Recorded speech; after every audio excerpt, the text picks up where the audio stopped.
Thank you, Finlay, and thank you, Mike, for inviting me and for Grant and Material for hosting this. I was quite taken aback. Mike emailed me and said, would you be happy to present on economy? And I'm an economist and more than happy to talk for hours on economics. And then he said, actually, what we want is not the problem, but solutions.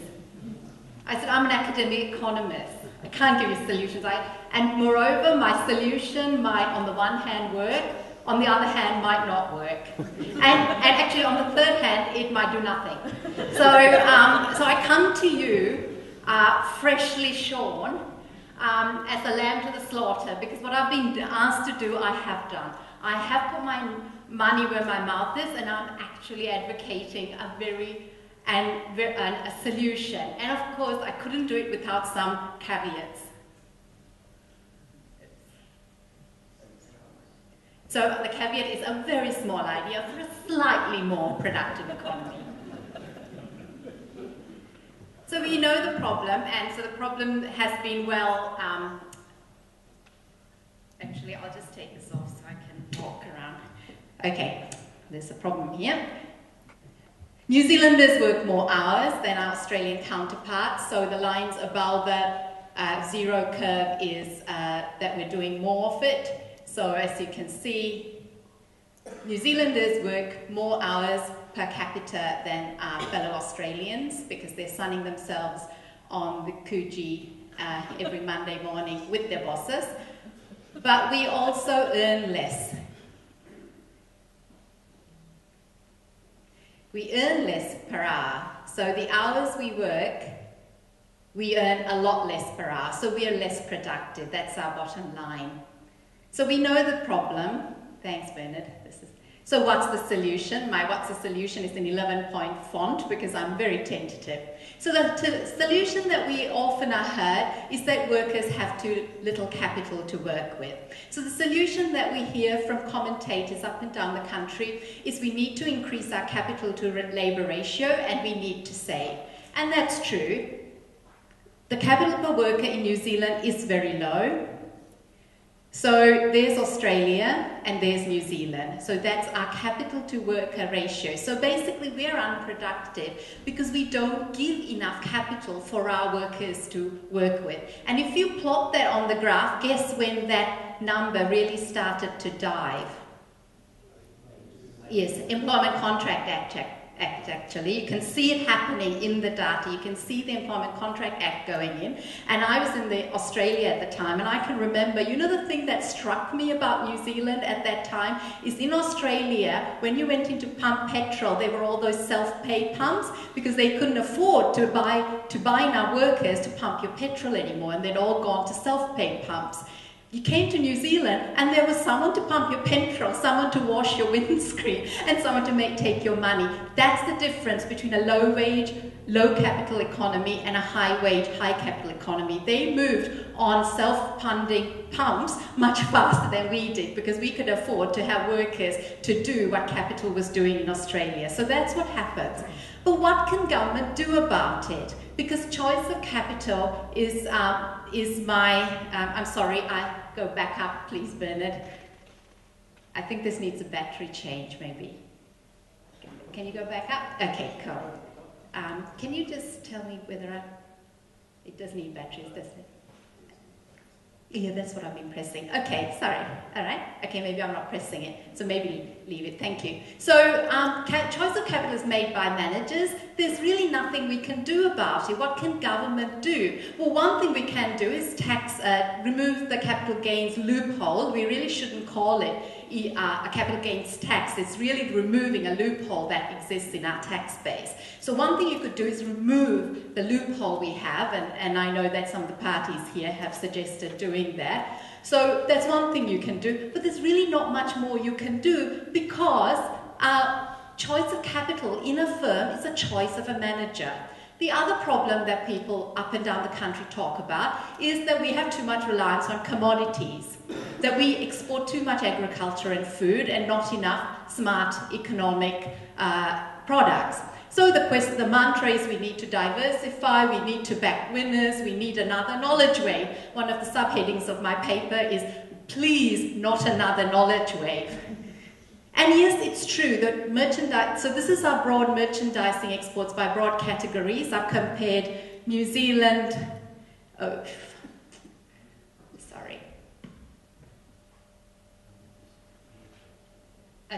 I'm comparing New Zealand, Australia, Denmark, Korea, United Kingdom and United States, 2000 and 2008. Now, I won't, so what you have is each of those different shaded bars tell you the percentage of our main category of exports. So what you see in New Zealand, that really large bar that got larger, that's food and beverage. New Zealand in 2000 and New Zealand in 2008 has the most reliance on a single category.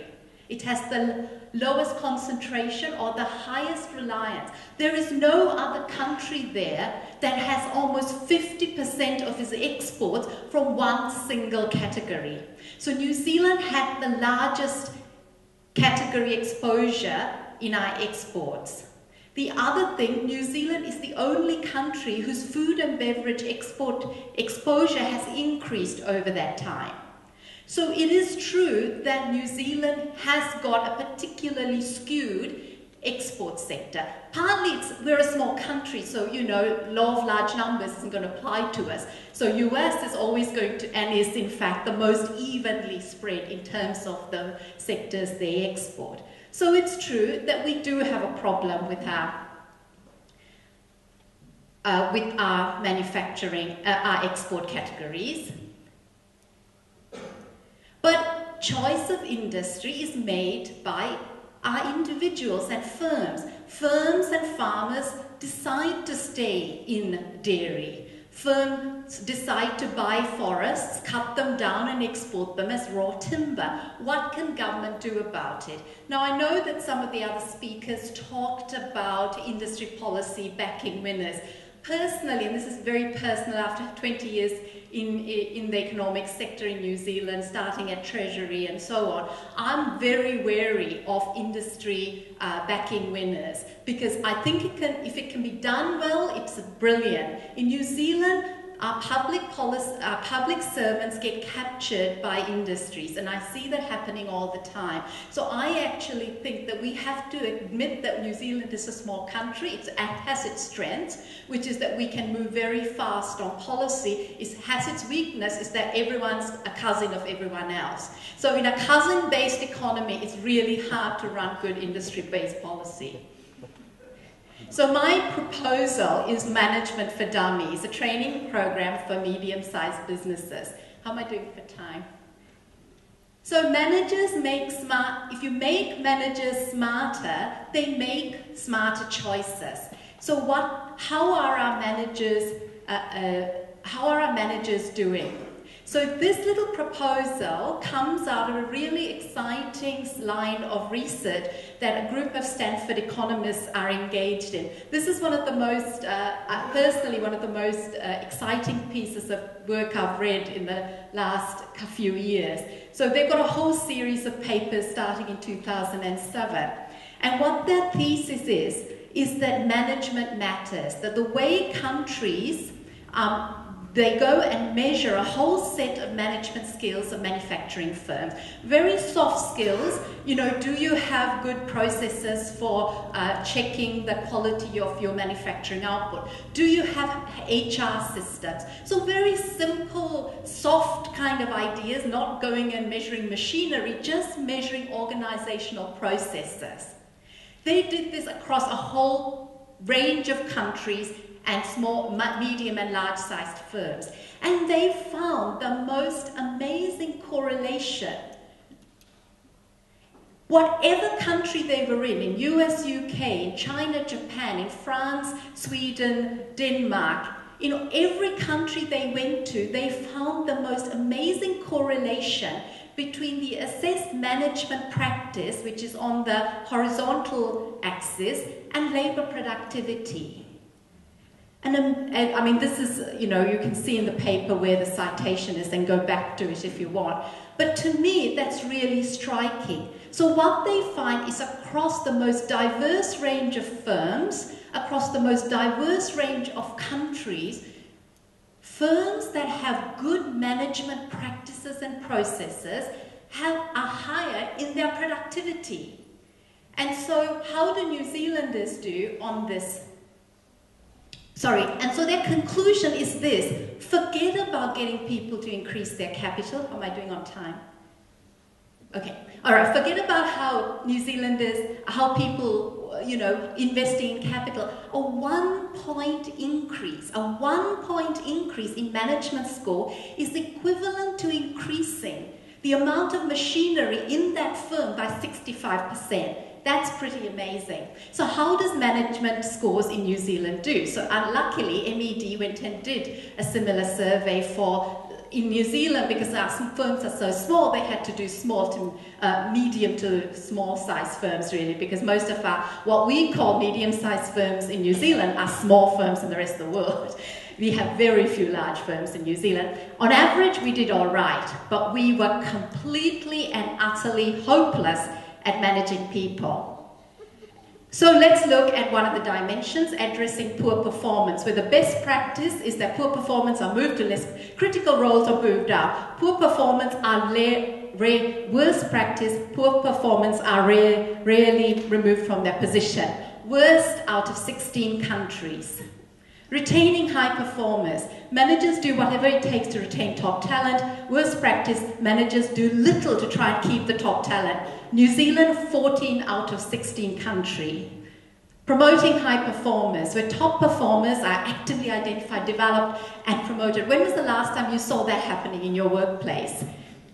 13th out of 16 countries. New Zealand is very, very bad at retaining its staff. And that, I submit to you, is one of the reasons we're losing people to Australia. I want to include in the next immigration survey that you sign out at the airport, yes, I'm going overseas for good, yes, I'm taking my family with it, and yes, I'm doing it because I had a crap boss.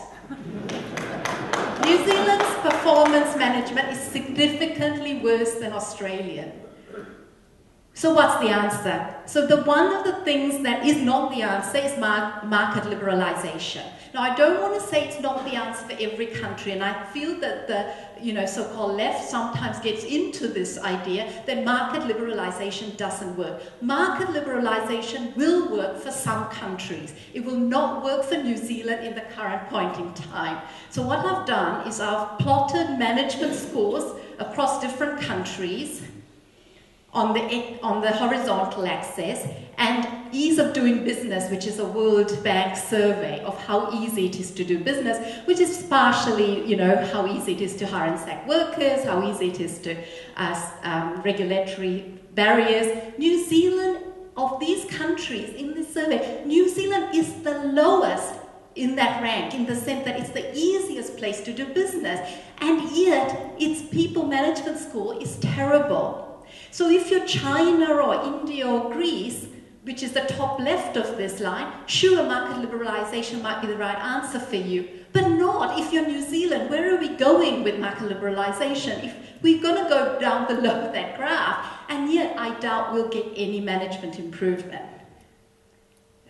So perhaps management training is the answer. And this is very preliminary. There's a nice little piece of work being done by the Stanford guys and some World Bank colleagues, who's one of our old students, David McKenzie. And what they're doing is they've gone and done a randomized control trial, which is the new sort of sexy thing to do in economics. Now we're pretending to be doctors and we're doing randomized control trials. They've taken a whole bunch of Indian manufacturing firms and they've offered them management training, very high quality management training, $75,000 US dollars worth of it. So they're going in there with McKinsey and so on. But having done that, what their preliminary study is finding, it's not being published, is that in 1 year alone, this firm increased its productivity by 18%. That's huge when you think about our average productivity increase in New Zealand is about 1.5 to 2% per annum over the last 10 years, 20 years. So we're thinking 18% in 1 year. So what's my proposal? My proposal is that we do something similar.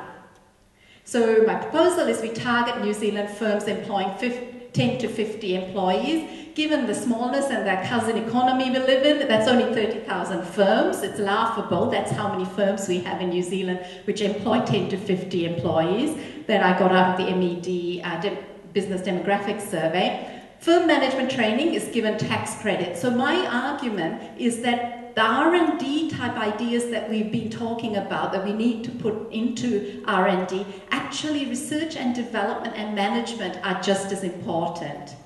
So I'd suggest that we do it similar to R&D tax credits.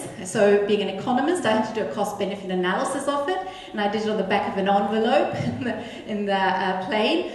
Oxford Business School pre-G dip in business costs $14,000. Suppose we offer a 33% tax subsidy to it. You get a 50% take-up. Basically, as a tax, the tax is recouped if, on average, management training can increase employee salary by $1,300 over the life of the intervention. So it's not going to be a very expensive intervention. So that's what I meant by a small idea for a slightly more productive economy. I think sometimes we tend to get overly concerned that we need big ideas, and to me good policy is about small, workable, practical ideas that have some scientific backing and address a well-structured problem. All right, that's me. Thanks.